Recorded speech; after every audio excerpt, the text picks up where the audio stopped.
சென்னை அண்ணா நகரில் உள்ள வங்கியின் ஏடிஎம் இயந்திரத்தை உடைத்து பணத்தை கொள்ளையடிக்க முயன்ற இளைஞரை K4 அண்ணா நகர் காவல் நிலைய அதிகாரிகள் கைது செய்து நீதிமன்ற உத்தரவுப்படி சிறையில் அடைத்தனர்.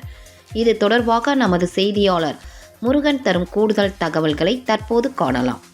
சென்னை அண்ணா நகரில் உள்ள வங்கி ஏடிஎம்மை உடைத்து கொள்ளையடிக்க முயற்சி செய்த வாலிபரை அண்ணா நகர் போலீசார் 12 மணி நேரத்தில் கைது செய்துள்ளது பெரும் பரபரப்பை ஏற்படுத்தியுள்ளது.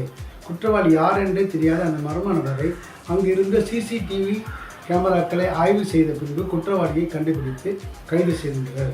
கைது செய்யப்பட்ட நபர் தேனி மாவட்டத்தைச் சேர்ந்தவர் என்று தெரிய வந்துள்ளது.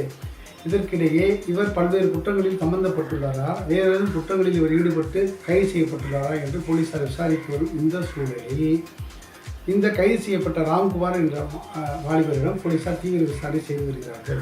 இது குறித்து மேலும் பல விவரங்களை தெரிய வேண்டும் என்பதற்காக அண்ணா நகர் துணை ஆணையர், மேற்கு மாவட்டத்தினுடைய இணை ஆணையர், காவல்துறை அதிகாரிகளுக்கு தொலைபேசியில் தொடர்பு கொண்டால் பதில் கூற மறுக்கிறார்கள்.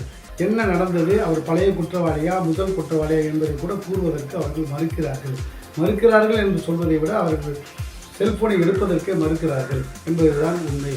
அதே சமயத்தில் சிசிடிவி கேமராக்களின் மூலம் கண்டுபிடிக்கப்பட்டதின் காரணம் என்னவென்று சொன்னால், ஹைதராபாத்தில் உள்ள சிசிடிவி அலுவலகத்திலிருந்து சிசிடிவி மானிட்டரிங் சென்டரில் இருந்து கூப்பிட்டு SBI வங்கிக்கு, அண்ணா நகரில் உள்ள SBI வங்கிக்கு கூறியதன் அடிப்படையில் உடனடியாக காவல்துறையில் புகார் கொடுக்கப்பட்டு அந்த குற்றவாளி யார் என்று கண்டுபிடிக்கப்பட்டுள்ளது.